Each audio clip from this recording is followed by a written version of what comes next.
김혜경 씨 과잉 의전 논란에 어제 심려를 끼쳐서 송구하다며 급히 사과했지만 논란은 쉽게 사그라들 것 같지 않습니다. 법인카드 유용 의혹까지 등장했습니다. 법인카드를 사적으로 유용했다면 이것은 매우 큰 잘못이죠. 일단 지금 쏟아지고 있는 의혹과 관련해서 민주당 대변인의 발언을 먼저 들어보겠습니다.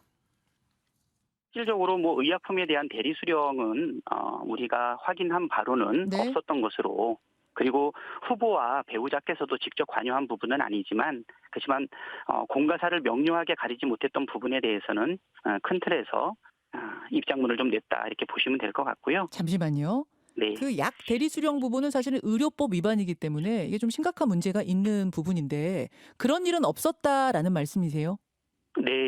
직접 관여되지 않은 것으로 좀 저희들이 파악하고 있습니다. 최경철 의원, 지금 직접 관여되지 않은 것으로 파악하고 있다라고 했는데 파악을 더 했어야 되는 거 아닌가요?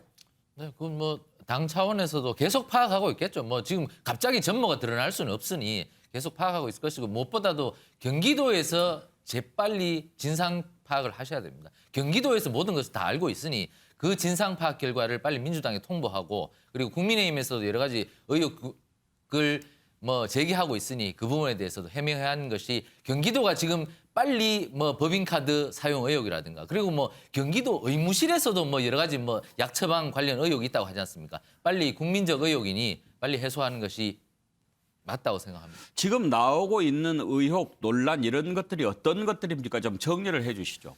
네, 국민의힘에서는 몸종이다, 이런 표현까지 쓰는 걸로 봐서는 저는 사안이 굉장히 심각하다고 봅니다.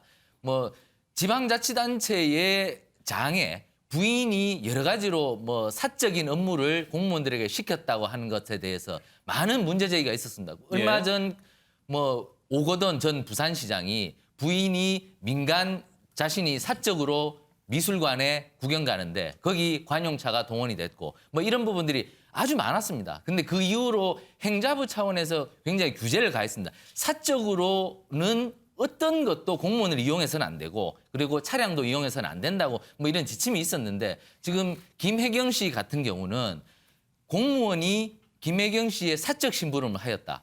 약을 처방받는다든가 약을 가져온다든지, 그리고 심지어는 김혜경 씨 아들이 병원에서 퇴원할 때 그런 수속도 하였다. 그 비서가. 이런 의혹 제기까지 있고, 그리고 또 국민들께서 좀 화가 나시는 것은 물론 의혹 단계입니다만은 법인카드를 소고기를 사 먹는다. 그리고 초밥을 사 먹는다. 여기에 쓰게 하였다. 이런 의혹들이 제기되고 있습니다. 아직 사실인지는 명확히 밝혀지지 않았지만 이 부분에 대해서 국민의힘에서 강하게 의혹을 제기하면서 형사고발까지 한 상태고, 그리고 이 부분에 대해서 경기도에서 이재명 후보께서 직접 나서서 감사를 촉구하였으니 그 감사 결과를 일단 지켜봐야 할 것 같습니다. 사실 확인이 우선 돼야 되겠지만 윤기찬 대변인, 지금 나오고 있는 의혹 가운데 예를 들면 카드를 사용했는데 고기를 사고 일반 카드로 결제를 했다가 그 다음날 다시 법인카드로 바꿔치기 했다, 이런 의혹까지 지금 제기가 되지 않았습니까? 네.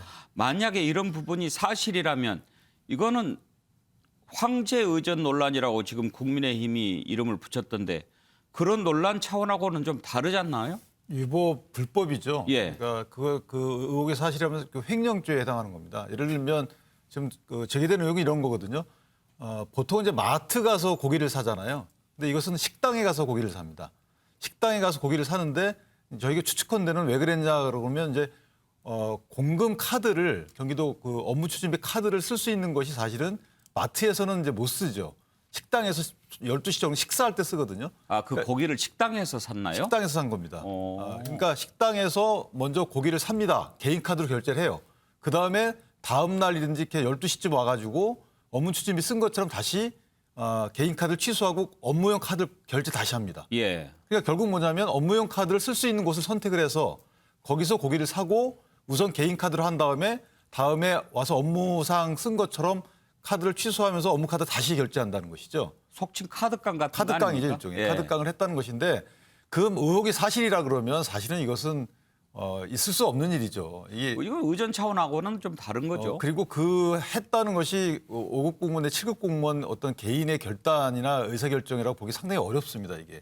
왜 그러냐면 일단 그 고기가 이제 개인한테 배달이 됐다는 것이거든요. 그럼 개인한테 배달이 됐으면 그 고깃값을 뭐 원래 주셔야 되는 거 아니겠어요? 근데 그 주지 않았기 때문에 그 어떤 결제가 그렇게 머물렀다는 것이기 때문에 이것은 사실은 알면서도 만약에 그런 행태를 눈 감았다 예. 또는 그런 행태를 활용했다라고 하면 저는 이건 심각한 뭐 도덕적 문제를 넘어서 공직자로서의 위법성 여부까지 판단을 받는 거라서 심각하다 이렇게 생각합니다.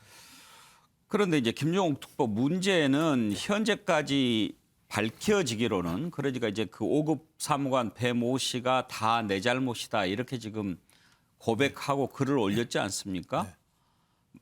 단순히 그 5급 공무원 배모 씨의 일탈인지 또 위법행위인지 아니면 이 부분을 김혜경 씨가 시켰든지 알고 있었든지 또 이재명 지사가 알았는지 여기가 가장 중요한 핵심 아니겠습니까? 예, 그렇습니다. 말씀하신 것처럼 몇 가지 대목에 확인할 부분은 분명히 있는 것 같아요. 하나가 이제 배 모 사무관, 그다음에 이제 7급 A 모 씨 이 두 사람 간에 제부터 배 씨가 갑질했다는 건 본인이 인정한 거니까요. 갑질을 왜 했냐 그랬더니 뭐 오래 알았다는 것, 후보 부인이겠죠. 오래 알았다는 것이 벼슬이라고 착각을 했다. 자기가 좀 그래서 잘 보고 싶어서 소위 넘어가야 되지 않아야 될 선을 넘어간 것 같다라고 얘기했어요. 이건 사실 확인해봐야 되는 거죠. 말씀하신 것처럼 예. 이게 그야말로 도의적인 문제인 건지 아니면 법적인 문제가 있는 건지 확인할 필요가 있을 것 같고요. 예. 두 번째는 이제 김혜경 씨 같은 케이스인 거죠. 그러면 이제 배 씨가 예를 들면 이런 행위를 한 거에 대해서 김혜경 씨가 인지했는지 안 했는지에 대한 문제인데요. 이제 김혜경 씨는 뭘 얘기하냐면은 과거의 친분 때문에 사적인 도움을 요청한 적은 있었다. 하지만 이거 상식적이지 않았다라는 얘기를 하는 거죠. 근데 이분도 마찬가지입니다만 이것이 진짜 소위 배 씨가 7급 A 모 씨에게 얘기했던 부분들에 대해서 김혜경 씨가 아는지 모르는지 이런 문제가 또 있겠죠. 그리고 이제 마지막으로 이제 법인카드 문제가 있겠죠. 말씀하신. 근데 법인카드 문제는 제가 볼 때는 경기도에서 법인카드는 다 예를 들면 다 확인할 수 있기 때문에 그것은 확인하면 되는 문제라는 생각이 들어요. 그다음에 이제 네 번째가 아까 이제 약을 복용한 주체가 누구냐. 그게 이제 배모 씨냐 아니면 김혜경 씨냐 이 네 가지를 밝히는 문제가 남아있다는 생각이 예. 드는 거고요. 좀 그래서 하나는 소위 감사기관에서 뭐 이재명 후보가 얘기했듯이 감사해라라는 내용이 분명히 예. 있는 거고 저는 민주당 내부에서 이 문제에 대해서는 말씀하신 것처럼 김혜경 씨가 어느 정도 알고 있는지에 대해서 내부적으로 좀 확인할 필요가 분명히 있다는 생각이 들어요. 그래서 국민들이 볼 때는 이 건 자체가 상당히 예를 들면 복잡하기도 하고 잘 모를 수도 있고 의혹이 되게 커지는 상황이기 때문에 충분한 설명을 해야 된다 국민들한테 생각을 하는 거고요. 아마 오늘 저녁에 조금 있다가 사자 토론에서 아마 이재명 후보가 누군가 질문을 분명히 하겠죠. 답변이 있을 것 같고요. 답변이 있고 없고를 떠나더라도 빠른 시일 내에 제가 제기했던 몇 가지 사안에 대해서는 구체적으로 민주당이 제기해야 될 것 같고 제기된 내용에 대해서 수사할 건 수사하고 감사할 건 감사하고 그다음에 조사할 건 조사하는 방식을 통해서 빨리 국민에게 알릴 필요가 있다고 생각을 합니다. 사실을 알아야 뭐를 하든지 할 텐데 박정하 수석 지금 이재명 후보가 감사를 해서 밝히자라고 하는데 그러면 충분히 밝혀질 수 있을까요? 감사하면은 그건 뭐 시간이 지금 대선까지 30여일밖에 안 남았는데 그게 제대로 나올까 싶은 생각이 시간적인 물리적 한계가 있다. 하나. 그다음에 경기도 감사관이 사실은 개방직 공무원인데 이재명 후보가 경기지사 당시에 채용했던 분이에요. 뭐 채용을 내가 했다고 해서 꼭 나를 위해서 뭐 공직 판단을 한다고 믿을 수는 없지만 그래도 이게 뭐 외부기관에서 보는 거나 아니면 수사기관에서 보는 것과는 전혀 다를 거라고 보여집니다. 그래서 이재명 후보가 오늘 사과를 하면서 감사 얘기를 했는데 저는 그건 뭐 전혀 실효성이 없는 엉뚱한 사과였다라고 그러면 보여집니다. 감사가 아니면 뭘로 밝힐 수 저는 있을까요? 뭐 이미 이 건에 대해서는 고발이 되었으니까 수사를 하면 나올 거라고 보고요. 수사는 사실은 감사보다 더 빨리 나올까요?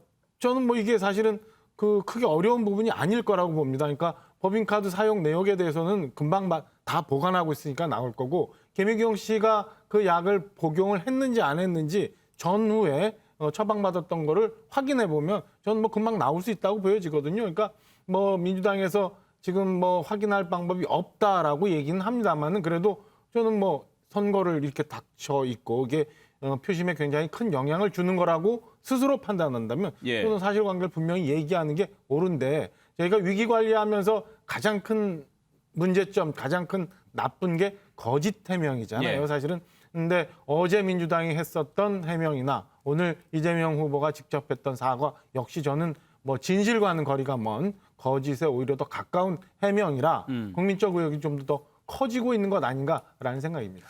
뭐 사실관계가 밝혀져야 되겠죠. 방금 전에 이재명 후보 해명 사과가 나왔는데요. 다시 한번 보여주시겠습니까? 감사기관에 일단 감사를 의뢰했다. 그리고 만약에 문제가 드러날 경우 지금 가운데가 빠졌습니다만 규정에 따라서 책임지겠다. 그렇게 얘기를 했습니다. 윤기찬 대변인, 규정에 따라 책임진다라는 말은 어떤 의미일까요? 그러니까 그 이전에 지금은 이제 공직을 그만두셨지만 그러니까 감사를 통해서 징계를 하는 거잖아요. 그러니까 징계를 지금 받을 수 있는 위치가 아니에요. 이미 그만뒀거든요. 그러니까 감사라는 게 결국 뭐 진실규명을 위한 감사뿐이 안 되는 것인데 좀 문제가 있는 절차죠. 그러니까 지금 현재 신분을 고려하면 수사로 가야 되는 게 맞는 것이고요. 또 하나는 이루어진 영역 자체가 이재명 후보 및 김혜경 씨의 영역에서 일어난 거예요. 그러면 가장 누가 많이 알겠습니까? 그럼 구체적으로 이재명 후보와 김혜경 씨가 밝히면 돼요. 예를 들면 지금 약 복용 문제, 약 대리 처방 문제도 약을 그 경기도 의무실에서 먼저 처방을 받았다는 거 아니겠어요? 의무실 처방을 받았는데 그게 배모 씨 5급 공무원 명의도 아니고 7급 공무원 명의도 아니고 제3자 명의로 처방을 받았다는 겁니다. 그래서 그 약을 이제 배모 씨는 본인이 복용하기 위해서 받았다라고 하는 거 아니에요? 근데 그 이후에 바로 나온 그 언론 보도에 따르면 김혜경 씨가 집 인근 종합병원에서 4개월, 그러니까 그 다음 달 한 달치 받았으니까 그 다음 달 6개월치를 또 받았다는 겁니다. 동일한 약을. 그렇다면 일단 김혜경 씨가 그 약을 복용했을 가능성도 있는 거거든요. 그럼 누가 제일 잘 알겠습니까? 본인이 이 전후 경위에 대해서 자세히 설명을 하셔야 되는데 단순히 그냥 공사구별 못했다 이렇게 두루뭉술 말씀하시니까 국민들은 구체적인 사실관계에 대해서 알 수가 없는 것이고 또 하나는 이재명 후보의 경우에도 직원의 뭐 약간 부정한 처사, 부당한 처사 이런 식으로 말씀하셨어요. 직원의 문제는 아니죠. 오히려 배모 씨에 대해서 보면 배모 씨도 어찌 보면 피해자일 수 있는 여지가 있어요. 예. 제기된 의혹이 사실이라면 그럼 다시 한번 배모 씨에 대해서 또 사실은 이제 압박을 가하는 듯한 발언일 수가 있는 것이고 이재명 후보가 경기도지사 시절에 그러니까 2021년 10월경에 9급 공무원이 극단적 선택을 한 적이 있어요. 이건 과장의 책상을 치우고 커피 심부름 시켰다고 해서 이분이 이제 극단적 선택을 했단 말이에요. 그때 하신 말씀이 뭐냐면 직장 내에서 주권을 갖게 하겠다 직원들이. 이것이 억강무약의 대동세상을 여는 기다 이렇게 말씀하셨어요. 그럼 그런 정신이고 그런 기조라면 지금 이것을 상세하게 본인이 밝히셔야지 감사에 비를 것은 아니죠. 이미 그만둔 사람은 뭘 감사를 합니까? 예, 국민의힘은 지금 맹공을 퍼붓고 있습니다. 권영세 선대본부장의 얘기를 들어보시죠. 의혹 중에 김혜경 씨의 책임 소재가 제일 명확하다고 보시는 부분은 어떤 것인지. 사실은 김혜경 씨도 김혜경 씨지만 이 부분은 이재명 지사가 책임을 져야 될 부분들입니다.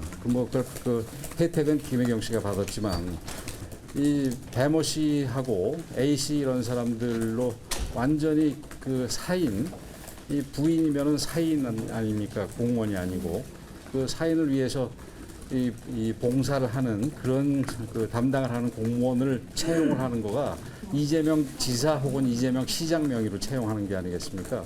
그래서 책임을 질 때 가장 큰 책임은 이재명 지사가 져야 됩니다. 그리고 뭐 그런 정책에 사람들이 있었다는 것 자체가 자체가 문제지요. 김영주 특보께서는 권영세 본부장의 시각을 어떻게 보십니까?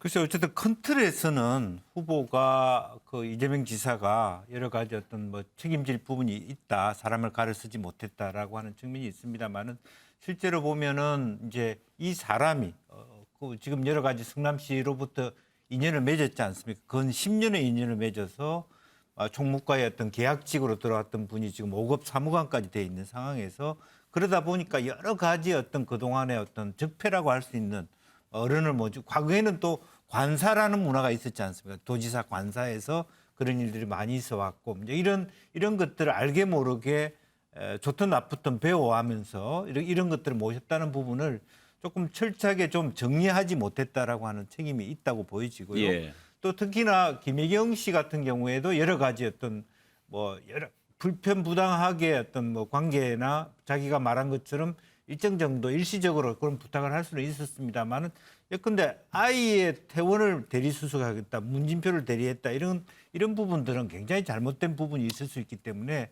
본인이 직접 해야 될 것은 확실하게 누가 특히 공무원들이 그런 걸 제가 할게요라고 해도 본인 스스로가 이것은 내가 할 일이라고 끊었어야 될 문제가 있기 때문에 사실은 책임은 사실은 김혜경 씨한테 더 많은 거 아닌가 그렇게 생각이 듭니다. 예. 일단 이재명 후보는 이번 일과 관련해서 직원 일로 심려를 끼쳐서 죄송하다. 김혜경 씨는 모든 게 제일 불찰이다. 이렇게 사과하고 있지만 쉽게 사그라들 것 같지는 않습니다. 그런데 이 와중에 송영길 대표가 이 문제에 대해서 어떻게 생각하느냐라고 했는데 답변을 이렇게 했습니다. 들어보시죠. 저는 이것보다도 오히려 그 김건희 씨가 일반 부인인데 검찰총장에 부인한 이후로 한동훈 검사장에게 지난 검언 유착 당시에 4개월 동안 9차례 전화를 하고 332차례 카톡을 주고받았던 것 자체가 심각한 문제가 아닌가. 개인 심부름 이걸 떠나서 아예 검찰총장 부인이 검사장을 자신의 부하처럼 이렇게 명령하고 지시하고 이런 관계라면 심각한 문제가 아닌가 생각합니다. 김명주 특보 지금 어디 방송에 출연해서 지금 인터뷰를 한 것 같은데 김혜경 씨 문제에 대해서 어떻게 생각하느냐라고 물었더니 그거보다도 지금 김건희 씨가 한동훈 검사장한테 뭐 이런저런 얘기하고 그게 더 문제다 이렇게 답변했습니다. 네. 어떻게 생각하세요? 사실은 그동안에 뭐 반성도 많이 하고 정치 혁신 이야기들 많이 했는데 좀 우선은 먼저 이 사안에 대하여 사과할 거 있으면 사과하고 더 후보와 후보 부인이 한 점 말할까 의혹도 없이 밝히는 게 우선이다. 이런 것이 저는 혁신이라고 보여지거든요. 이제 그것이 먼저고 또 이참에 살펴보면 김건희 씨가 한동훈 씨와의 개인적인 어떤 여러 가지 어떤 징계 대상자의 부인으로서의 부적절한 어떤 카톡을 했다든지 통화를 했다든지 하는 부분도 뒤에 말미에 얘기할 수는 있지만 예. 마치 완전히 이제 방향을 전환하기 위해서 얘기하는 것은 좀 국민들에게 있어서는 좀 적절한 대응은 아니다. 저는 그렇게 생각합니다. 김종국 특보는 어떻게 생각하십니까? 일단 기본적으로 공통성이라고 하는 건 이제 배우자에 대한 의혹들이 제기되고 있고 거기에 대한 검증은 필요하다라고 저는 생각을 해요. 그리고 이건 김혜경 씨도 스스로가 대통령의 배우자가 될 수 있는 사람에 대한 검증은 공적으로 이루어진다고 얘기를 한 측면들이 분명히 있는데요. 그럼에도 불구하고 이거 갖다 같이 엮는 건 좀 문제가 있다는 생각이 드는 거고요. 별건으로 봐야 되는 거죠. 말씀하신 것처럼 소위 도의적인 책임에 대해서는 사과를 했습니다만 남아있는 부분들은 계속 국민의힘이나 언론에서 제기하고 있는 위법적인 여부에 대해서 얼마만큼 잘 밝힐 것인가라는 부분들이 좀 국민들이 관심을 갖고 지켜야 할 거라는 생각이 들기 때문에 또 그 부분은 남아있다는 생각이 듭니다. 하지만 민주당도 마찬가지로 김건희 씨 문제에 대해서 공적인 검증을 할 필요는 분명히 있는 거죠. 왜냐하면 국민의힘 같은 경우 실제로 확실하게 나와 있는 팩트가 없음에도 불구하고 대부분 지금 소위 손대 본부장부터 시작해서 사실인양 말씀하시는 측면들이 꽤 있어요. 근데 거기에 빗대어 보자면 한동훈에게 전달해 줄게라고 하는 소위 녹음 내용들을 가지고 민주당에서 사실인양 얘기하는 것 자체도 문제가 있는 건 분명히 아니겠습니까? 또 그런 측면에서 팩트와 사실을 가지고 얘기할 필요가 있는데 팩트와 사실이 아니라 어떤 추정돼 있는 예단을 가지고 그것이 사실인양 얘기를 하는 건 좀 문제가 있다. 하지만 소위 이제 송영길 당대표 같은 경우도 우리 옆에서 말씀하신 것처럼 이 부분은 별건이기 때문에 두 개의 경중을 따지는 건 문제가 있다. 잘못한 부분들을 잘못했다고 정확히 얘기해야 되는 거고요. 그것이 되고 난 다음에 타당의 어떤 배우자에 대한 공적인 검증 같은 경우는 또 별건을 해야 되는데 이거 같이 엮는 건 제가 볼 때는 국민들이 볼 때는 좀 갸우뚱할 수 있다는 생각이 듭니다. 공보특보도 그렇게 생각하고 미디어 특보도 그렇게 생각하는데 왜 대표는 저렇게 얘기할까요? 두 분한테 물어보면 답변하기가 곤란하시겠죠? 예. 자, 그러면 박정환 수석한테 한번 물어볼까요? 송영길 대표가 왜 저렇게 하시는지 이해는 하겠어요. 그러니까 지금 김혜경 씨 문제에 대해서 소위 물타기하고 아니면 상대방에 대해서 맞불놓기 하려고 하는 것 같은데 송영길 대표가 그전에도 여러 가지 말 실수가 좀 있었잖아요. 집에서 왜 반말을 하냐 이런 얘기도 좀 있었던 것 같은데요. 저희들 입장에서는 사실은 송영길 대표께서 좀 더 활발히 활동을 좀 해주셨으면 하는 바람이 있어요. 오히려. 그래서 좀 더 많은 말씀 주셨으면 하는 생각이 있고요. 예. 저게 오늘 아침뿐만 아니라 어제도 방송에 나와서 저런 말씀을 하셔서 결국에는 한동훈 사법연수원 부원장을 통해서 지금 법적인 조처에도 들어간다는 얘기까지 들을 상황으로 몰려가고 있는데요. 좀 더 중진 의원이고 그다음에 광역단체장도 하셨던 분이 선거를 앞두고 정치 활동을 하시는 정교하게 하셨으면 더 좋았겠다라는 예. 아쉬움이 있습니다. 아무튼 지금은 사과할 때인데 우리만 잘못했냐, 너희도 잘못했다 이런 식의 반응은 그렇게 적절해 보이지는 않습니다. 그런데 박정하수 궁금한 게요. 김건희 씨하고 한동훈 검사장이 카톡을 300건이 넘게 주고받았다라고 하는데 이 부분은 팩트는 맞습니까? 저거는 그 검찰이 당시에 윤석열 총장 당시에 예. 징계를 위해서 소위 말하는 징계 그 결정문. 카톡을 다 예. 완전 털어서 수사를 했던 거기 때문에 예. 그 숫자는 맞는 것 같아요. 다만 한동훈 검사장이 얘기하는 거는 그 카톡이 문장이나 단어로 해서 저렇게 300여 건이 아니라 뭐 이모티콘도 포함되고 아니면 부호도 포함되고 해서 300건이라고 하는 거니까 굉장히 과장됐다라고 한동훈 검사장은 얘기하고 있습니다. 그런데 윤기찬 대변인 만약에 김건희 씨하고 한동훈 검사장이 300건 넘게 카톡을 주고받았다면 그건 좀 이상하지 않습니까? 그러니까 한동훈 검사장의 그 해명은 그래요. 이게 이제 그 당시 윤 총장에게 연락이 안 되면 이게 물어보고 주고받고 했다는 것이거든요. 이게 사실은 이전에 이게 감찰 기록이 유출된 것도 좀 사실은 문제긴 합니다. 이 카톡이 몇 회 주고받았다는 것도.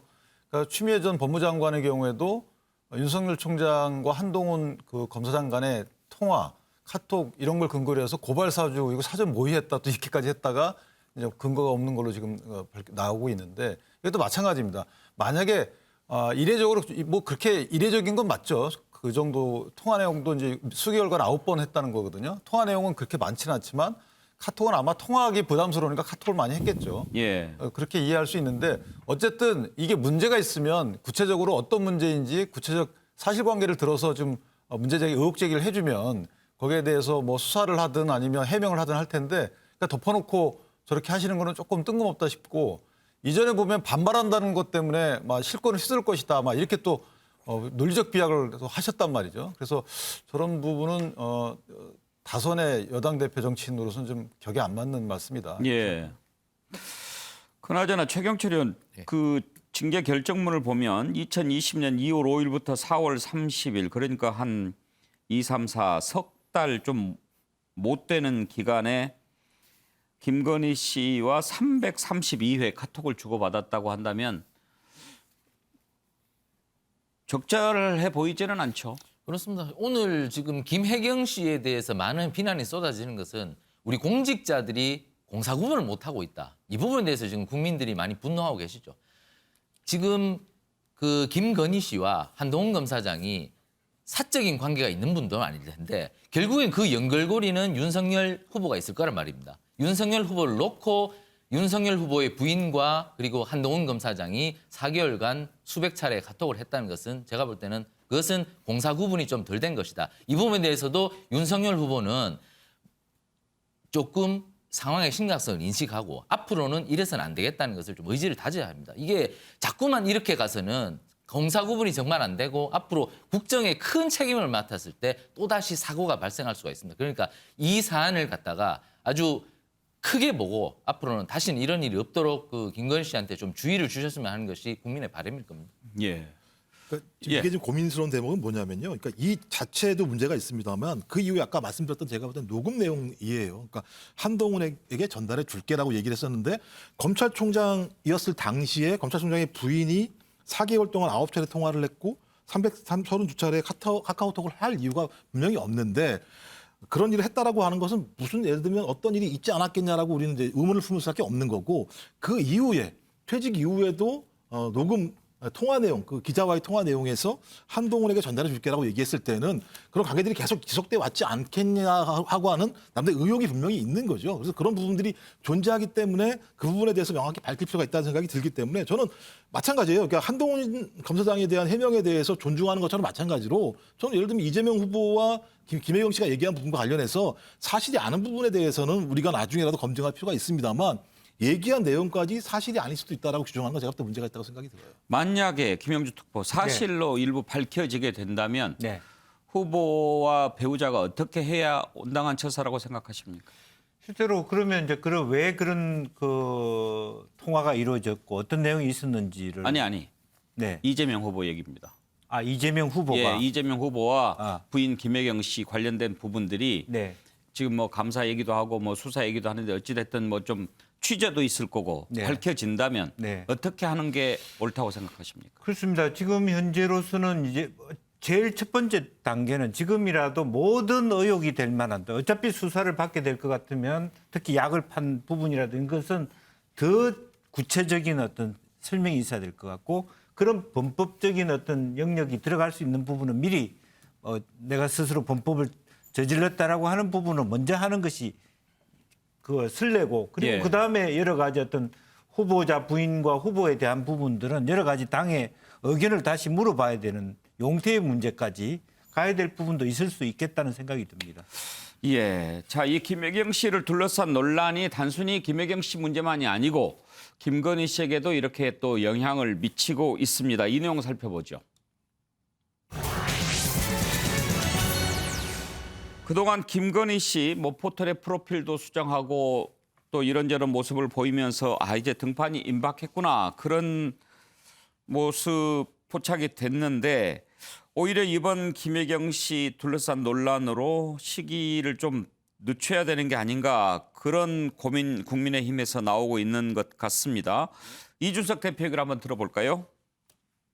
지금까지 이재명 후보의 그 배우자 되시는 김혜경 여사의 활동이라는 것이 이재명 후보에게 득표율의 상승이라든지 여러 긍정적인 효과로 나타나진 않았다 이렇게 봅니다. 그렇기 때문에 저는 배우자의 활동이라는 거는 선거 때마다 다른 배우자의 역할이 있습니다. 일례로 돌아가신 박원순 시장의 그 부인인 강난희 여사 같은 경우에도 항상 선거 때 조용한 내조로서 이렇게 도움을 주셨는데 저는 이번 선거에서도 저희 후보의 배우자의 역할이라고 하는 것은 상황에 따라 저희가 맞게 가져갈 수 있지 않나 이런 생각을 하고 이 부분에 대해서는 저희 당내에서도 여러 가지 의견이 있지만은 전적으로 후보자와 후보자의 배우자의 판단을 존중해서 저희가 기획하고 있습니다. 네.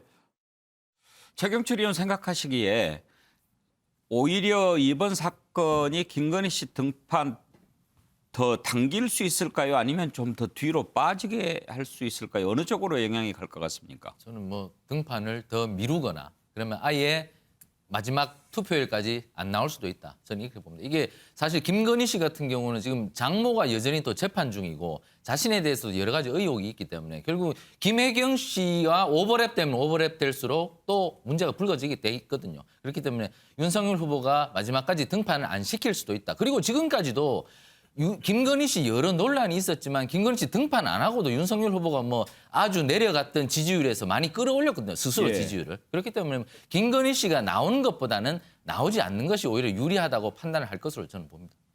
박정환 수석 혹시 당내 분위기는 좀 어떻습니까? 이준석 대표가 좀 전에 화면에서 얘기했던 거랑 똑같은 상황이에요. 그러니까 다양한 채널에서 굉장히 다양한 의견들이 들어가고 있습니다. 그런데 후보도 그렇고 결국엔 후보자 부인 김건희 씨가 결정을 해야 되는데 지금까지도 쉽게 결단을 못하는 상황이 현재까지 상황이고요.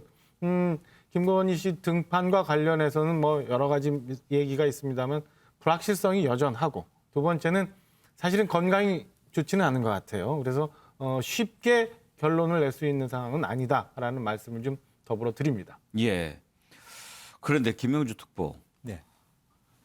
지금까지 치러진 대선 중에 이렇게 그 대선 후보의 배우자의 이름이 국민들에게 많이 알려지고 논란이 되고 이런 적이 있었습니까? 전혀 없었죠. 사실은. 왜 이렇게 됐을까요?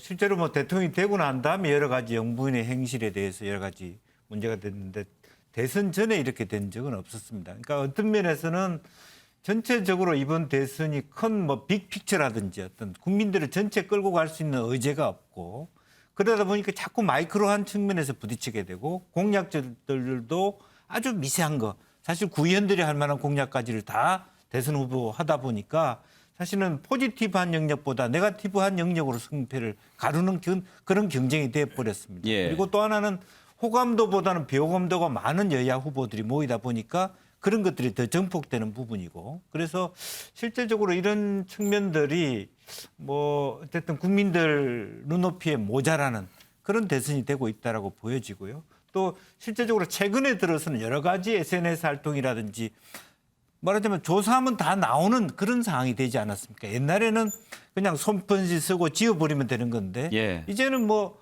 그야말로 과학 수사 혹은 뭐 여러 가지 검증이 문제가 된 것을 때 바로 다 증명을 할 수 있는 구조가 되었기 때문에 훨씬 더 국민들로부터 많은 집중을 하게 되고 SNS나 이런 것을 통해서 증폭되는 가짜뉴스와 더불어서 혼재됨으로써 아예 의제 자체가 아예 그런 어떤 마이너한 말하자면 후보보다 후보 부인 예. 또 정책보다는 어떤 가짜뉴스에 대한 예. 진위 여부가 주요한 대선판을 가르는 선거가 되지 않았나 그렇게 생각이 듭니다.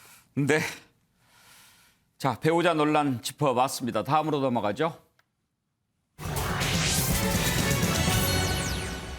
윤석열을 죽일 카드가 있다. 김만배 씨의 발언 과연 실체가 있는 걸까요? 그런데 이 발언의 시점이 윤석열 후보가 검찰총장으로 있으면서 대검 국감을 할 때 퇴임 후에 어떻게 할 것인가, 정치를 할 건가 이런 질의에 그건 뭐 아직 내가 말씀드리기 어렵다라고 발언한 바로 그 이후에 있었던 얘기입니다.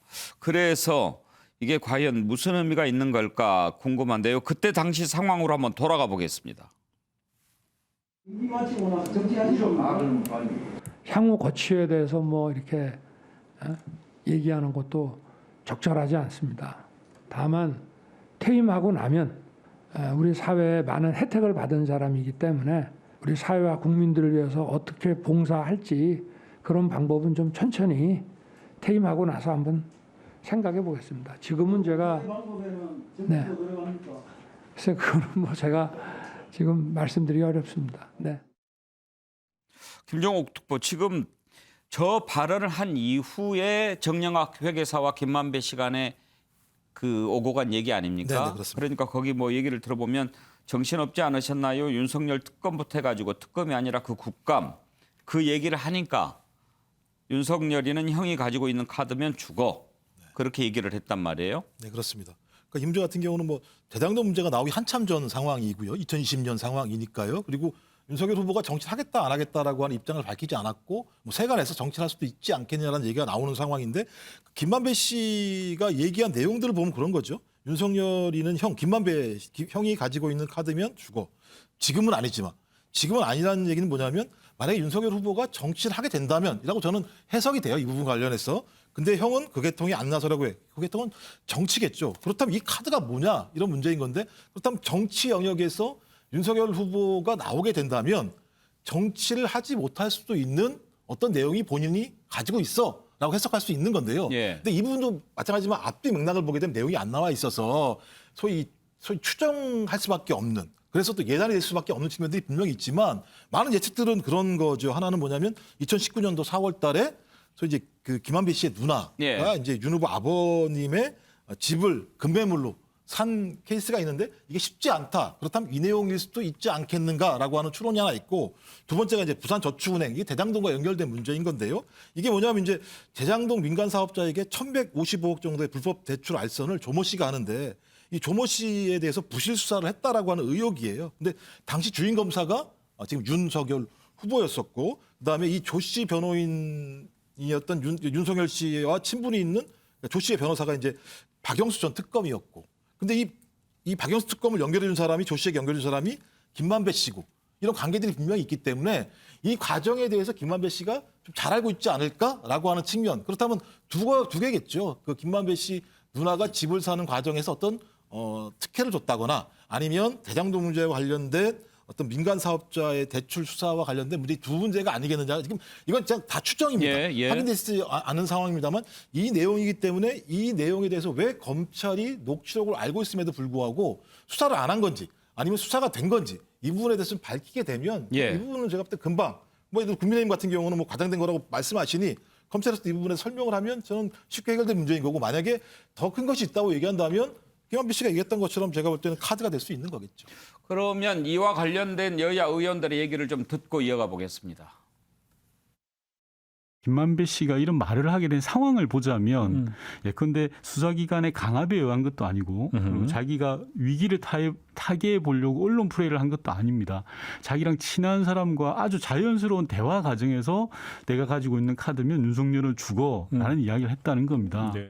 그 윤석열 후보 부친의 집을 김만배 씨 누나가 샀을 때 상가집에서 한번 봤다라고 이야기를 했죠. 근데 이제는 김만배 씨 육성으로 윤석열 후보를 죽일 수 있는 카드를 내가 가지고 있어라고 이야기를 한 거지 않습니까? 더 이상 피하지 말고 스스로 국민들이 갖는 의구심에 대해서 답을 해야 된다고 생각합니다. 선량한 공익 제보자가 제기했던 이재명 후보의 변호사비 대납 의혹 녹취록에 대해서는 녹취 조작 운운하더니 중대 범죄자 김만배를 비롯한 범죄 집단의 녹취록에 대해서는 앞뒤 다 잘라버린 채 단지 윤석열 이름 석자 나왔다는 이유로 침소 봉대하며 호들갑 떨고 있습니다. 우리 국민의힘과 윤석열 후보는 단 하나도 거리낄 것이 전혀 없습니다. 김만배 녹취록 전체 다 공개하고 하루빨리 특검법 처리해서 특검 시작합시다. 김만배 녹취록, 변호사비 대납 의혹 녹취록, 배당금 절반이 그분 것이라고 했던 정영학 녹취록까지 모두 특검에 넘겨서 대장동 몸통 그분의 아수라 가면을 하루빨리 벗겨내는 것이야말로 공정이고 정의입니다. 윤기찬 대변인, 그런데 여기서 궁금한 게요. 저 녹취록이라고 하는 게 어떻게 해서 이렇게 공개가 되고 있는 건지, 그리고 그 녹취록 전체를 다 알면 우리가 전후 맥락을 훨씬 이해하기가 좋을 텐데 그렇게 할 수는 없는 건지 이런 부분들이 궁금합니다.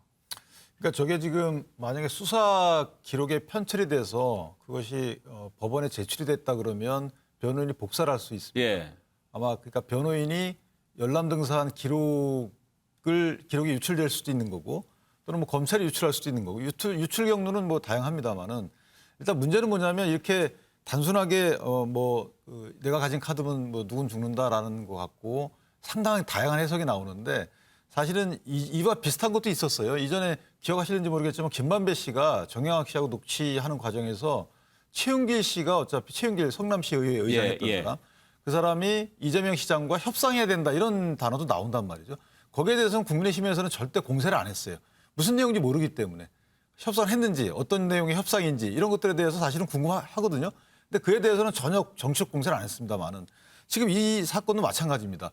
지금 윤모 의원께서는 윤 후보한테 이걸 해명하라고 하는데 뭘 알아야 해명을 하지 않겠습니까? 구체적으로 이런 내용이 이런 의혹이 제기됐는데 여기에 대해서 해명하세요라고 해야지 만약에 정치적 공세로 아직까지는 머무른 것이고 조금 더 만약에 이것이 의혹 수준으로 공표가 되려고 그러면 구체적인 사실관계가 뒷받침돼야 된다. 그것이 나와야지만 윤 후보한테 해명을 요구할 수 있다 이렇게 생각합니다. 네. 혹시 법원에 이 녹취록을 증거로 제출할 때 말이죠. 이 원본과 똑같아야 된다 이런 규정이 있습니까? 이제 검증도 합니다. 그러니까 녹취록이 만약에 문제 제기를 하거나 하면 그것이 원본 그대로 그러니까 녹취가 소위 말하면 이제 편집이 된 건지 아닌지 글로 다 표현이 됐는지 이것까지도 되는 거고 그다음에 그 해당 녹취 파일이 원본인지 여부도 그것도 입증이 돼야 됩니다. 근데 아마도 그것이 증거로 사용됐다면 그럼 원본 파일임이 어느 정도 입증이 됐다고 보여지고요. 그다음에 그 원본 파일과 해당 그 녹취록 글로 작성된 것이 동일하다라고 어느 정도 입증이 됐기 때문에 인정이 돼야 증거물로 채택을 합니까? 채택이 됩니다. 그러면은 만약에 지금 저 흘러나오고 있는 일부 녹취록의 내용이 법원에서 증거물로 채택한 것 중에서 흘러나왔다고 한다면 원본 파일의 녹취록이다라고 볼 수는 있겠군요. 그렇죠. 거기다가 이제 저 녹취한 사람, 정영학 회계사가 이건 내가 녹취한 게 맞고 내가 녹취한 대로 그대로 됐다라고 본인 스스로 인정을 해야지만 증거 능력이 인정되는 것이거든요. 그래서 아마 정영학 회계사는 본인이 아마 죄를 다 인정한 걸로 저는 그렇게 알고 있는데 그렇다면 증거에 대해서 다 동의했을 테고 그럼 저 원부 파일의 진정성에 대해서도 본인이 인정했다고 치면 저것은 뭐 사실이라고 봐야 되겠죠. 저런 말이 그러면 오간 것은. 만약에 윤기찬 대변인 보시기에 윤석열이는 형이 가지고 있는 카드면 죽어. 저건 무슨 뜻일 것 같습니까? 근데 저는 궁금한 게 뭐냐면 저게 어떤 상황에서 나왔는지 모르겠지만 더 이상 나가지 않았다는 거죠. 예를 들면 그 카드가 뭐예요라고 묻거나 이렇게 다 물어야 되는 거 아니겠어요? 저는 대화 상대방이 묻겠어요. 예. 도대체 그 카드가 뭐냐? 그러니까 죽는다는 의미가 뭐냐라고 물어야 되는데 그게 일단 공표가 안 된 상황이고 어려워하는 것 같기도 합니다만은. 또 하나는 뭐냐면 이것도 제 추측입니다만은 수사팀의 면면을 보면 일단 이정수 중앙지검장, 그다음 김호수 검찰총장, 그다음 김태훈 그 차장 이런 분들이 결코 윤석열 후보에게 유리한 분들은 아니었어요. 그렇다면 저런 맥락이 드러나는 녹취록이었다면 그리고 거기에 대한 진술이 확보가 됐다면 윤석열 후보에 대한 수사가 이루어지지 않을 수는 없었을 거예요. 따라서 저것은 수사 가치 있는 어떤 멘트로 보기는 어렵다. 저는 그렇게 생각합니다. 예. 김영주 특보는 저 의견에 대해서 어떻게 생각하십니까? 저는 여전히 검사 집단이 어쨌든 대선 항배에 대해서 고민하고 있다. 뭐 카드를 검사들이 지고 있다. 그렇게 보아야 될 것 같습니다. 예. 그것이 가치가 있다 없다가 아니라 어떤 눈여겨보고 있고 대선의 항배에 따라서는 어쨌든 만지작거릴 수 있는 카드다.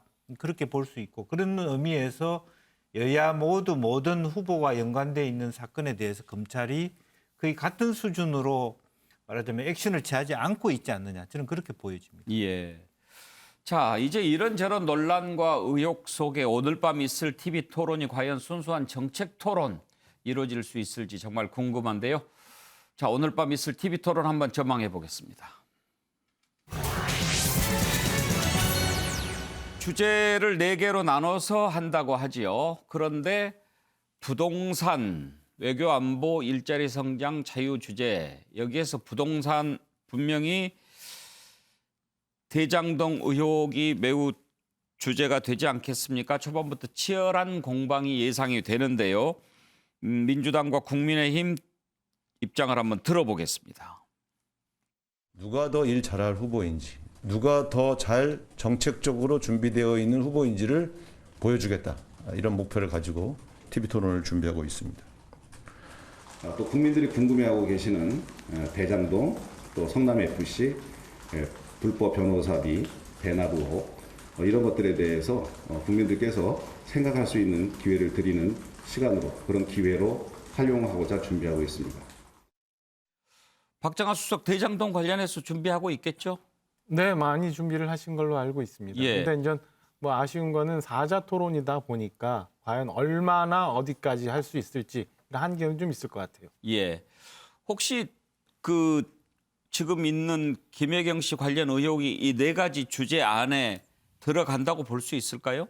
4분의 후보가 지금 토론을 하게 되니까요. 자유 주제를 가지고 하는 토론 시간에 저는 뭐 어떤 후보든 반드시 시작하는 후보가 있지 않을까 싶습니다. 예. 특별히 지금 국민의힘에서 이번 토론에서 어떤 부분을 좀 강조를 해야 되겠다라고 생각하는 게 있다면 좀 알려주시겠습니까?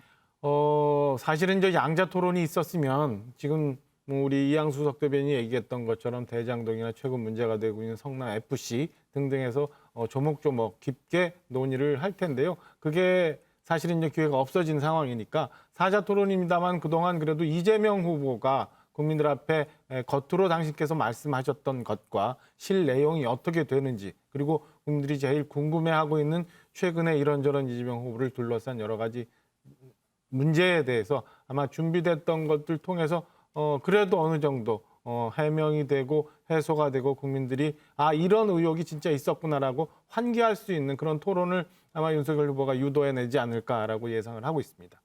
김종국 특보 사실 김혜경 씨 논란만 아니었더라도 이재명 후보가 이번 토론에 그렇게 수세는 아니었을 텐데 지금은 약간 좀 수비하는 쪽에서 시작할 것 같죠? 제가 볼 때는 수세적이지는 않을 거라 생각이 드는 거고요. 기본적으로 이재명 후보 같은 경우는 준비된 경제 대통령이라고 하는 기본 코드, 그러니까 대통령의 자질과 능력이 무엇인가, 그리고 지금 국민들이 가장 요구하는 게 뭐냐, 그러니까 성장을 통해서 고른배를 할 수 있는 미래 비전을 만들어내야 되는데 거기에 대해서 주목하겠다고 얘기를 분명히 했고요. 또 하나가 이제 코로나19 문제와 관련해서 많은 분들 고통을 당하신 분들 있지 않습니까? 선제적으로 그 제안을 했기 때문에 좀 그런 부분과 관련돼서 좀 이재명 후보의 특장점들을 설명할 것 같고요. 그다음에 계속 뭐 대장동 문제, 성남 FC 문제, 그다음에 뭐 최근에 나온 이런 문제 관련해서 문제가 있을 거라고 계속 말씀하시는데 이미 국민들 같은 경우는 저번 국정감사에서 대장동 문제 같은 경우는 충분히 많은 논의가 됐습니다. 아마 그렇게 오랜 동안 단일 사안에 대해서 소위 야당 후보에게 집중적으로 공격받은 대선 후보는 저는 없을 거라 생각이 들어요. 그래서 그 이후에 뭐가 나올 수 있을지 모르겠습니다만 저는 충분히 그 부분은 방어할 수 있다는 생각이 드는 건데요. 저는 중요한 이런 내용들보다는 진짜 이재명 후보가 대통령 감인가라고 하는 부분에 대한 국민들의 동의를 어떻게 이번 TV 토론 속에서 만들어낼 것인가. 전 이것에 포커스를 맞추는 게 전 중요하다고 생각이 듭니다. 예, 국민들 관심이 오늘 아주 높을 것 같은데 정의당과 국민의당 반응도 들어보겠습니다. 위로와 격려 그리고 응원이 필요한 사람은 대선 후보가 아니라 코로나 피해 시민들입니다. 정의당과 심상정 후보는 코로나 장기화와 정부의 방역 조치로 영업 손실과 빚 때문에 힘겹게 하루하루를 버티고 있는 자영업자, 소상공인들과 함께하고 그들에게 위로와 격려를 전하겠습니다. 기본적으로 사자토론에서 안철수 후보가 국민들에게 얘기하고 싶은 거는 대한민국 현실에 대한 진단입니다. 네. 뭐 어떤 후보도 이 부분을 하고 있지 않은 부분인데요. 공약이 내면화되어 있어서 반드시 실현시킬 실행 의지가 있는 그런 후보라는 점에서 다른 후보들과 한눈에 보시기에도 차이가 도드라지실 겁니다. 최경철 의원이 오늘 밤 있을 TV 토론 한번 그림으로 그려보신다면 어떤 모습을 그릴 수가 있겠습니까? 첫 TV 토론이어서 국민들의 관심은 매우 높을 텐데요. 저는 그 양강 후보들은 철저하게 아웃복싱을 할 것이다. 점수 덜 까먹기 작전으로 갈 것이다. 저는 이렇게 보고요. 예. 심상정 후보와 안철수 후보가 아주 맹렬하게 인파이터로서 두 후보를 아주 괴롭힐 것이다. 네. 양강 후보를. 특히 심상정 후보가 민주당의 이재명 후보를 아주 괴롭힐 것이고 그리고 안철수 후보가 윤석열 후보를 괴롭히는 그러한 구도가 될 것이다. 그렇게 된다면은 좀 재미는 있을 텐데요. 근데 이 양강 후보가 어느 정도 아웃복싱을 할지가 이게 관심거리인데요. 많이 아웃복싱을 해버리면 아주 맥 빠진 TV 토론이 될 터인데 저는 이 후보들이 양강 후보가 힘을 기울이지 않을 것이다. 이번에는 실점을 최소화하는 전략으로 가서 사자 토론이니까 조금 국민들이 보시기에는 좀 재미없지 않을까. 하지만 이 양강 후보들은 이 오늘 TV 토론에서 여태까지 모습과는 다르게 국가의 비전을 제시하는 그런 역할은 꼭 보여줘야 한다. 저는 이렇게 봅니다.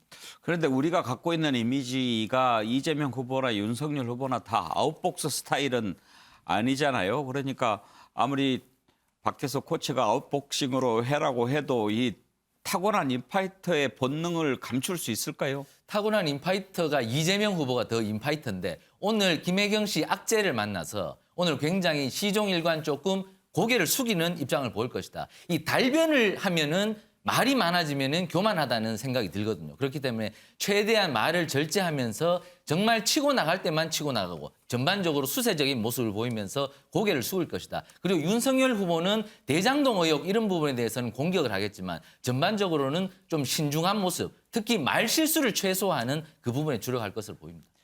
3, 4위 후보가 적극적으로 저돌적으로 달려들고 1, 2등 후보는 조금 뒷걸음 칠 거다라는 전망이신데 김영주 특보도 그렇게 생각하십니까? 이제 뭐 다른 의제 부분은 아웃복싱으로 하겠습니다만 외교안보 문제에 대해서는 두 후보가 아주 타이트하게 사드 배치 문제 예. 그런 부분이 있습니다. 왜냐하면 전략적으로 보면 사실은 그 의제에 있어서는 안철수 후보가 상당히 손해를 보는 의제거든요. 안보 부분에 있어서 오히려 그래서 둘 다 뭐 좀 험악하게 싸우더라도 그 자체가 나쁘지 않다라는 생각이고요. 이재명 후보는 이재명 후보대로 과연 수도권에서 사드 배치를 원하는 사람이 있겠냐라는 측면에서 생각이 가고 윤석열 후보는 윤석열 후보대로 지금 현재 대북 관련해서 이렇게 강한 강경도치의 자기 이미지가 득표에 도움이 된다고 생각하기 때문에 거기서의 양보는 없을 것이다. 더군다나 안철수 후보를 의식하는 한에서 윤석열 후보는 더 강하게 안보 의제에 대해서는 인파이트를 할 것이다. 그렇게 생각이 됩니다. 김종국 특보가 꼽는 관전 포인트라면 어떤 겁니까? 뭐 제가 말씀드렸습니다만 많은 분들 같은 경우 이제 언론 평론 같은 경우를 하게 되면서 서로가 네거티브 경쟁으로 가지 않겠는가라는 얘기들이 많이 있는 거죠. 근데 저는 오히려 많은 국민들이 요구하는 건 네거티브는 아니라는 생각이 들어요. 그러니까 무슨 얘기하려고 하는 거야, 진짜. 다 아시겠습니다. 지금 거의 3, 4개월 동안 내내 모든 것이 네거티브로 일관됐었기 때문에 국민들이 상당히 많이 염병을 느끼고 있고 왜 토론을 그렇게 지켜보고 싶어 했냐면 진짜 무슨 얘기를 하는지 대한민국이 어떻게 알지를 알고 싶어 하는 거라면 저는 아마 거기에 포인트를 맞춰야 된다고 생각이 들어요. 그러니까 자기 지지층한테 좋을 수 있겠죠. 대장동 문제 막 공격하면은. 하지만 지금 많은 분들 중도층 같은 경우는 TV 토론을 통해서 어떤 자기의 선택을 하겠다는 분들이 많지 않겠습니까? 일단 그분들이 뭘 요구하겠습니까?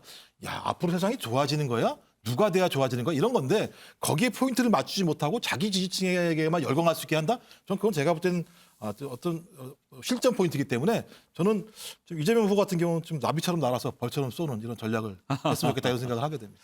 윤기찬 대변인은 어떤 걸 꼽으시겠습니까? 저는 뭐 외교안보는 또 조금 전에 그 이재명 후보께서 사드에 버금가는 또 무기를 개발하겠다 이런 취지로 말씀하셔서 오히려 약간 간격이 좁혀졌다는 생각이 들고요. 이제 성장 전략과 관련돼서 사실 전환적 공정 성장이라는 말씀을 하시는데 어쨌든 그건 규제 위주의 성장 전략이거든요. 대기업 규제. 그에 반해서 이제 윤 후보는 이제 그 규제 완화 입장이기 때문에 여기에 대한 입장 차가 하나 있는 것이고. 또 하나는 사실은 이제 그 심상정 후보의 경우에는 저는 개인적으로 약간 입장을 바꿔서 비조직 노조 노동자 단체, 그러니까 조직된 노조에 대한 입각한 이런 그 활동이 아니고 조직되지 않은 노동자들 위한 대변을 시작하면 상당히 좀 재미있는 토론이 되지 않을까라는 생각이 들고 안철수 후보의 경우에도 사실 연금 개혁은 그 누구도 얘기를 안 하고 있거든요. 이렇게 독자적인 이슈 제기를 하면서 거기에 대한 입장을 묻고 토론하면은. 정책 토론에 대해서는 상당히 좀 재밌는 토론이 될 것이다. 다만 검증과 관련돼서는 아마 후보가 조건부 답변을 하거나 또는 동문서답형 답변으로 나올 가능성이 커서 그 부분은 미안해 해결되지 않은 부분은 남지 않을까라는 좀 걱정이 됩니다. 예. 이렇게 국민들 관심이 매우 높은데 오늘 밤 토론에서 후보들이 그 기대에 부응할 수 있을지 모르겠습니다. 어제 이재명 후보와 김동연 후보가 또 양자 토론하지 않았습니까? 라디오와 유튜브로 방송했는데 관심이 참 엄청났습니다. 어제 내용 잠깐 한번 살펴보죠. TV로 생중계되지 않았는데도 유튜브 실시간 동시 접속자가 17만 명을 넘었다고 합니다. 얼마나 국민들이 토론 보고 싶어하고 갈증이 있었는지 보여주는 거죠. 어제 토론 내용 잠깐 한번 들어보실까요? 삼선 초과 를 하지 않도록 하자 하는 거를 내세웠는데 마침 민주당에서 그 공직자 선거법 개정을 내놨습니다. 반가운 일이에요. 그런데 문제는 부칙에 지금까지 다선 의원들은 다 초선으로 인정을 해요. 좀 죄송한 표현이지만 꼼수거든요. 지난번에 그 우리 준연동형 비례제 해가지고 꼼수 정당 만든 거랑 비슷한 얘기입니다. 그 의지가 있다면 그 부칙 꼼수 부리지 말고 그 우리 후보님께서 좀 강하게 좀 추진력을 가지고 하셔서 이 개혁 좀 했으면 좋겠어요. 뭐 전적으로 공감하고요. 근데 이게 민주당 당론은 아닙니다. 개별 의원들이 낸 입법안 중에 하나고요. 저는 기본적으로 지금 당장 다 적용하는 게 맞다고 저는 판단하긴 하는데 저는 충분히 저는 후보님 말씀 맞다고 보고요. 그건 당론은 아니다. 근데 필요하다고 판단한다. 저는 부동산 문제에서 정부가 해서는 안 될 일이 있고 꼭 해야 할 일이 있다고 생각을 해요.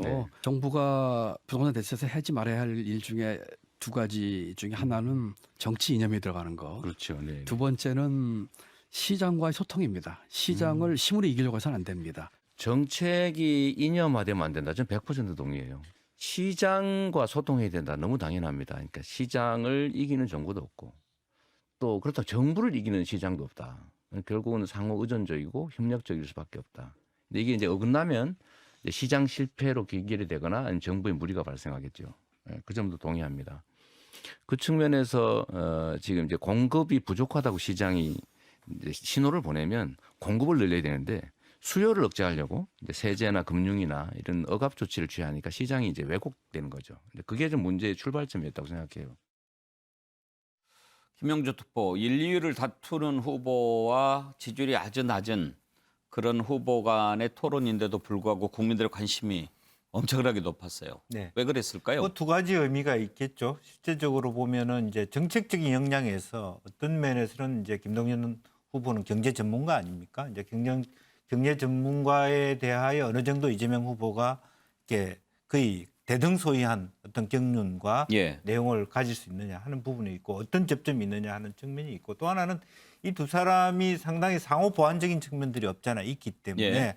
앞으로 이 두 분의 그 토론 뉘앙스에 따라서 말하자면 같이 하나 될 수 있는 연대의 가능성이 얼마나 있느냐 이런 정치적인 측면에서도 같이 볼 수 있었다. 그리고 또 하나는 이 두 사람 입장에서 또 하나는 현 정부의 부동산 정책이나 경제 정책과의 거리두기를 어떻게 할 것이냐 예. 하는 것도 하나의 관점이었다고 보여집니다. 그렇죠. 그 두 후보 간에 아주 분위기도 좋았고 그래서 혹시 정책 토론을 계기로 뭐 연대하는 거 아닌가 그런 전망도 좀 나오기도 했어요. 네. 그렇지만 어쨌든 김동연 후보는 끝까지 간다라는 원칙을 예. 제하긴 했고 다만 정책 연대는 가능하다라고 하고 예. 또 이재명 후보가 그동안에 상당히 뭐 모든 상대 후보들의 좋은 정책 받아들이겠다 말씀하신 것처럼 많이 배울 점이 있다 그렇게 보여집니다. 박정하 수석 그런데 네. 김동연 후보가 이재명 후보한테만 이렇게 뭐 하자고 한 것은 아니고 윤석열 후보한테도 하자고 하고 뭐 그랬다고 하던데 혹시 윤석열 후보도 이렇게 뭐 1대1 이재명 후보하고만 말고 이렇게 또 다른 후보들하고도 할 계획이 좀 있나요? 일단은 양자 토론하면서 양자 토론이 좀 잘못됐잖아요. 이런 과정에 이제 윤석열 후보가 이제 기자들하고 얘기를 하면서 어떤 방식이든 양자 토론 할 수 있고 교차 방식의 토론도 할 수 있다라고 얘기를 했기 때문에요. 저는 뭐 향후 오늘 사자 토론이 잘 진행이 되고 앞으로도 국민들이 토론에 대해서 갈증을 많이 갖고 계시다면 이루어질 수 있는 일이라고 생각을 합니다. 예. 자, 이런 토론이 많이 있으면 뭐 국민들이 후보를 파악하는 데 도움이 되겠죠. 그런데 아까 두 사람 간의 토론을 두고 혹시 단일화로 가기 위한 전초전 아니냐 그런 시각도 좀 있었습니다. 관련된 녹취를 들어볼까요? 김동연 후보와 토론에서 품격 있는 토론을 보여준 것 같습니다. 많은 국민들이 박수를 보냈고요. 산무 토론이었다 이런 말이 나오대요. 예. 네거티브가 없었고 끼어들기 없고 고성 큰 소리 치는 거 없고. 두 후보 간의 어떤 정책 연대랄지 전략적 연대 또는 단일화까지 말이 나오고 있던데 그런 가능성은 없습니까? 그런 뭐 여러 가지 열려 있는 것이라고 생각이 들고요. 예. 일단 두 분이서 우리 국민들이 맨날 윽박지르고 싸우고 남 이야기 안 듣고 자기 주장만 하는 이런 정치판에서 신선한 그 모습을 보여줬다고 생각합니다. 어떻습니까? 뭐 물밑 뭐 혹시 뭐 접촉 그런 상황은 없습니까? 글쎄 그렇게 얘기하시는 거 보니까 그쪽 희망인 모양이죠. 물밑 예. 접촉 없고요. 예. 그런 얘기 자체를 제가 뭐 꺼내지를 못하게 하는 분위기를 저희 쪽에서 하고 있으니까요. 그 우리 소상공인들이 이렇게 낭떠러 떨어지면은 대한민국 경제의 회복 탄력성이 살아나질 못해요. 예. 그래서 이 문제를 좀 해결하자 이런 뜻으로 한 것이기 때문에 예. 뭐 단위나 이런 거를 전제 또는 염두에 둔 거 일차이다는 걸 여러 번 강조를 했습니다. 최경철 의원 뭐 네거티브 고성 없었다고 그러는데 두 후보 간에 뭐 그럴 일은 없지요. 뭐 두 후보가 어제 서로 전략적으로 만났기 때문에 뭐 고성이 오고 갈 리가 없겠죠. 그 사람이 아주 큰 마음을 먹고 만나서 서로 이익을 철저하게 교환했기 때문에 어제 토론은 굉장히 성공적이었다. 이재명 후보의 가장 큰 단점으로 지적되는 것이 자기 마음대로 한다. 독선적이다. 이런 거지 않습니까? 그런데 어제 토론을 하면서 충분히 상대를 띄워주면서 그 정책 정말 잘된 겁니다. 배우겠습니다. 이런 태도를 보이면서 높은 수용성을 보였다는 것이죠. 그러면서 이재명 후보는 또 지지도가 또 올라갈 수 있는 또 노림수를 가지게 됐고 그리고 또 김동연 총리도 뭐 가장 강력한 대선 후보와 토론을 벌였으니 주가가 동시에 올라가는 거죠. 굉장히 뭐 서로 남는 장사를 했다. 그렇게 본다면 두 사람의 연대 가능성은 매우 크다. 그렇다면 문제는 그거겠죠. 김동연 후보가 과연 어떤 보상을 요구할 것인가. 이것이 관건이 되겠죠. 아마 큰 보상을 요구할 겁니다. 그렇지만 그 보상을 과연 들어줄 수 있을 것인가. 그것이 이재명 후보의 숙제인데 아마 두 사람의 전략적 타협의 결과물이 과연 어떤 보상책을 낳을 것이냐. 이것이 관건이라고 봅니다. 단일화 가능성이 있기는 있다고 보시는 겁니까? 왜냐하면 저쪽이 안철수, 윤석열 단일화 가능성이 있기 때문에 여기도 그만한 단일화를 통해서 컨벤션 효과를 좀 만들어야 될 필요성이 높아지기 때문에 전 두 사람의 단일화, 연대 가능성, 통합정치, 연합정치 가능성 매우 높다고 봅니다. 예, 자 그런데 단일화하면은 안철수 후보 빼놓고 얘기할 수 없죠. 이 내용 한번 살펴보겠습니다. 안철수 후보는 이번에도 단일화 카드를 꺼내 들까요? 대선의 막판 변수 단일화 한번 짚어보겠습니다. 일단 국민의힘과의 단일화가 가장 현실적으로 가능성이 높아 보이는데 양쪽 다 부인하고 있고 여기에 이준석 대표가 아주 철벽 방어를 하고 있습니다. 계속적으로 깎아내리고 뭐 이제 시한이 지났다 이런 얘기도 하고 오늘은 또 안철수 후보를 더 폄하하는 그런 발언도 했는데요. 국민의당 이렇게 계속 공격하는 속셈이 뭔지 궁금합니다. 이준석 대표 그리고 국민의당 권은희 의원 얘기를 들어보죠. 저희는 굉장히 냉철하게 이제 데이터나 이런 걸 바라보고 단일화를 바라보고 있습니다. 예. 그렇기 때문에 예를 들어 단일화가 실제 선거에 도움이 되느냐부터 저희는 상당히 의구심을 가지고 보고 있거든요. 뭐 처음 지난주쯤에 한 2주쯤 전에 안철수 후보가 일시적으로 우리 후보의 지지율이 빠지는 부분을 이제 받으면서 다소 의기양양해하면서 이제 여러 얘기를 했지만은. 예. 그 뒤에 보시면 그분이 지금까지 많은 선거 나와 상상했던 것처럼 기고만장해가지고 결국엔 또 지지율 또 하락세를 겪지 않았습니까? 10% 중반이나 10% 이상 나오게 되면 네. 고민해볼 여지가 있지 않을까요? 워낙 박빙이라. 마지막으로. 원래 그 프로야구도 이제 한 시즌을 치르다 보면요. 예. 초기에 반짝 잘하다가 이제 내려갈 팀은 내려가고 이런 경우가 있거든요. 대표가 단일화와 관련된 자가 발전을 하고 있는데 이런 부분들을 이야기를 하면서 단일화의 이슈를 제기를 하고 그 이슈에 대해서 어떤 그 반응이 있으면 그 반응에 대해서 봐라 단일화에 대해서 생각하고 있지 않았느냐 뭐 이런 식으로 단일화를 끊임없이 계속 자가 발전을 하고 있습니다. 근데 뭐 아무리 자가 발전을 열심히 한들 단일화는 없으니까 이제 단일화 자가 발전을 멈추시고 그 후보에게 집중을 하시고 도대체 국민의힘의 후보와 국민의힘의 이준석 당대표는 닥치고 정권 교체 빼고 어떤 대한민국으로 끌고 갈 것인지 국민들의 삶을 어떻게 나아지게 할 것인지에 대해서 단 한마디의 말도 없습니다. 후보라면 제1야당이라면 해야 되는 부분들 그 부분에 좀 책임을 다했으면 좋겠습니다. 박정아 수석 지금 두 사람 얘기를 들어봤는데요. 단순히 힘겨루기라고 하기에는 좀 선을 넘었다 할까 아슬아슬한 그런 표현들이 많이 있어요. 왜냐하면 국민의당과 이준석 대표는 그전에 같이 인전 바른미래당 때문에 서로 간에 논박을 했던 경험이 있으니까 저렇게 나올 수 있는데요. 저는 안철수 후보, 그러니까 국민의당 쪽에서 골든타임을 좀 놓치고 있는 것 아닌가라는 생각이 듭니다. 결과적으로 안철수 후보의 지지율이 어느 정도 유지되느냐가 사실은 뭐 양측이 원하든 원치 않든 단일화의 바로미터가 될 수 있고 필요가 한 상황이 올 텐데 지금 현재 보면 안철수 후보가 그 지지율을 유지할 수 있는 동력이 있을까라는데 사실은 좀 저는 개인적으로 회의적인 생각이 들거든요. 그래서 오히려 안철수 후보 쪽에서 단일화의 골든타임을 좀 놓치고 있고 시간이 갈수록 오히려 좀 몰려가는 상황으로 가지 않을까 예상을 합니다. 그래서 현재 상황에서는 양강 구도가 더욱 고착화된다고 예상을 한다면 안철수 후보와의 단일화에 대한 필요성이 오히려 국민의힘에서는 국민의당보다는 적을 수밖에 없는 상황으로 가고 있다 말씀을 좀 드립니다. 그런데 골든타임을 놓치고 있다고 말씀하셨는데 국민의힘에서 안철수 후보한테 단일화하자라고 손 내민 적이라도 있었던가요?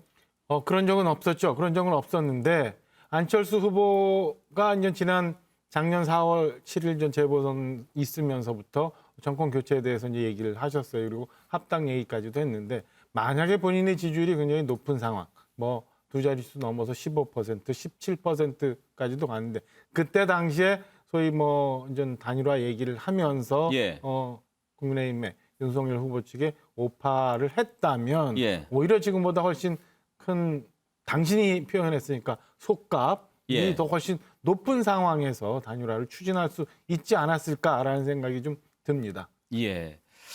윤기찬 대변인 그렇다고 해서 지금 안철수 후보가 먼저 우리 단일화합시다라고 얘기하기에는 더 거시기 하잖아요. 사실 솔직하게 하는 것도 하나 방법이죠. 예를 들면 안철수 후보께서는 단일화 없다라고 말씀하시지만 단일화를 해야지만 대통령이 되실 수 있거든요. 본인 일말에. 따라서 단일화 없다는 말은 전 진정성이 없다고 보고 그렇게 오랫동안 가게 되면 사실 국민들이 투표로 단일화하는 수도 있어요. 지지율로 단일화할 수도 있고. 그래서 그런 아마 이준석 대표는 그런 케이스를 얘기하는 것 같은데 예. 그러나 어쨌든 감정의 골은 만들지 말아야 되는 거죠. 이게 어떻게 변할지 모르고 안철수 후보가 추구하는 단일화가 국민의힘과의 단일화뿐만 있는 건 아니거든요. 예. 따라서 감정적인 골을 만드는 이런 언행은 할 필요가 없다고 생각합니다. 그런데 이렇게 감정적으로 이렇게 좀 골이 깊어질 정도로 공방을 주고받으면서 민주당에서 우리라고 단일화 못할 이유가 없지 않느냐 그런 움직임이 있습니다. 노웅래 민주연구원장의 얘기 의미심장합니다. 한번 들어보실까요? 야권 후보 단일화 지금 거의 물 건너간 거 아니에요? 안 될 것 같습니까? 예, 그거 지금 이준석 후보가 계속 약을 올리고 거의 감정적으로 이렇게 건들잖아요. 미래진영과의 연합 단일화라고 그런다면 그 구도는 안 맞죠. 미래진영의 연합 단일화 한다면 누가 맞겠습니까? 제가 보기에는 이재명과 안철수가 더 미래진영의 단일화, 반기득권 단일화, 윤석열과 안철수만의 단일화 예. 그렇게 볼 필요는 없다. 이건 순전히 이거는 국민들의 눈높이, 국민들이 원하는 방식의 단일화는 꼭 그건 아닐 거다 이렇게 봅니다. 김영근 주특보 민주연구원장이 전략 짜고 막 이러는 사람 아닙니까? 그런데 상당히 깊이 얘기를 해요. 글쎄요, 이제 지금 국면은 오히려 보니까 이준석 대표와 국민의힘이 기고만장한 것 같습니다. 이 현재 앞서고 있고 이 지형으로 보면 안철수 단일화 없어도 이길 수 있다고 하지만 사실은 며칠, 1, 2주만 지나면 상황이 굉장히 달라질 수 있다. 그렇기 때문에 현재 당 밖에서 오히려 이렇게 민주당도 안철수와의 단일화, 심지어 뭐 김종인 위원장까지를 포함한 여러 가지 붙일 수 있는 거 다 붙이자 이런 내용이 나오기 때문에 국민의힘으로서도 갈수록 초조해지거나 예. 또 단일화를 다시 꺼내야 될 수 있는 또 그러면서 윤석열, 이준석의 갈등이 다시 재발할 수 있는 그런 정면도 있지 않을까 그렇게 보여집니다. 김종국 특보는 어떻게 전망하십니까? 이준석 당대표가 좀 자제할 필요가 있다. 양념을 뿌려야 되는데요. 죄를 뿌리면 안 되는 상황인 거죠. 제가 볼 때 지금은 죄를 뿌리고 있는 상황인 것 같다는 생각이 들고요. ARS 같은 경우는 안철수 후보의 지지율이 떨어지지만 그 전화면접 같은 경우 떨어지지 않고 있는 상황이고요. 우리나라 적대 선거를 보게 되면 단일화가 없는 선거에서 제3 후보는 15% 정도가 나와요. 만약 이런 지지율을 가지고 있는 상황에서 저희 정권 심판과 정권 교체를 얘기한 후보가 단일화를 하지 않는다라고 얘기했을 때 저는 상당히 큰 문제가 있을 거라는 생각이 들고 나중에 안철수 후보가 담고 있는 지지층 자체가 어떤 지지층인가에 따라서 제가 볼 때 잘못하면 나중에는 오히려 국민의힘이 목을 매야 되는 상황이 갈 수도 있어요. 저는 그래서 지금 상황이라도 빨리 좀 이 문제 관련해서 이준석 당대표를 좀 뒤로 빼고요. 좀 양념을 좀 뿌려야 될 때다. 제가 볼 때는. 근데 왜 그렇게 하시는지 잘 모르겠어요. 너무 본인의 머리를 믿으시는 것 같아요. 여론조사 가상 대결할 때 앞으로는 반드시 윤석열 후보와 안철수 후보가 단일화될 경우에 이재명 후보를 이길 수 있다 이런 것뿐만 아니라 이제는 거꾸로 이재명 후보, 안철수 후보가 단일화했을 때 윤석열 후보는 어떻게 될까 이런 걸 좀 나와봐야 되는 것도 아닌가 싶어요. 그러니까 축구할 때요. 홈그라운드 넓게 쓰라고 그러잖아요. 넓게 써야 공간이 생기는 거고 공간이 생겨야 골로 찬스가 생기는 거니까 저는 뭐 정치라고 하는 건 생물이고요. 예, 알겠습니다. 가능성이 다 있다고 생각을 합니다.